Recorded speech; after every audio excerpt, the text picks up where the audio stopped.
ngaphansi kwamkhokheli Mathabethe Mkhize nomshumeli uMbutho. Ngizocela uNkulunkulu ahlale olimini lami. Kuthe ngizokhuluma kube kuzowakha abangcwele kungabakhiphi sebecunukile enhlizweni zabo. Mhlabe mhlasimbe engase ngikhulume uma kukubi ngingakhipha ngisho imndeni yami ezulwini. Ngenye imini ngapha ezweni lasenhla ngake bese kwehlekisaka kunensizwe ezimbili ezazaziwa kakhulu esontweni. Lezi insizwa zazenza konke kwakwenziwa esontweni. Kuhamba isikhathi zadlula lezi insizwa emhlabeni. Zithe mayidlula zase zingcwatshwa lezi insizwa. Kwahamba isikhathi zenzela imisebenzi emakubo. Makhamba isikhashana zabonakala lezi insizwa zombili ihamba edolobheni. Zihamba emgaqweni. Kwase kuba khona enye eba nesibindi, enye insizwa yasendaweni eba nesibindi. Yayisifika kulezi insizwa yayibuza ithi sibanibani nawe sibanibani.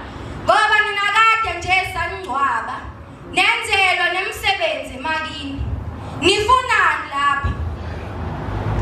Zithi lezi insizwa zithe masifike ezwini likaShembe. Sifike unyazi lezulu. Lithi ngeke ningene lapha abafana ngoba nisingcolisile isiphole emhlabeni. Zithi lezi insizwa sithe masifike ezwini likaShembe. Safika uthe masiqhamuka intombi endala oAdi. Zithi lezi insizwa nina ngeke lapha ezwini likaShembe nifanele ungena lapha. Nina benqomisa amakhosazana emhlabeni. Uthi waseqhamuka ubaba unyazi lezulu.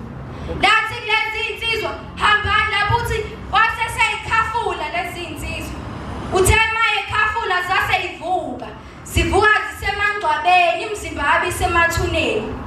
Njengoba lensizwa isibabona, ibabona ngokwenyama kepha bengekho enyameni bese emphefumulweni. Ngicela uNkulunkulu unyazi lezulu ahlale kithi. Siyintsha senanda namaphethelo. Asiphe nokukhumbula imithetho eyamiswa uBhombela. Nkosi ngosithengizweni.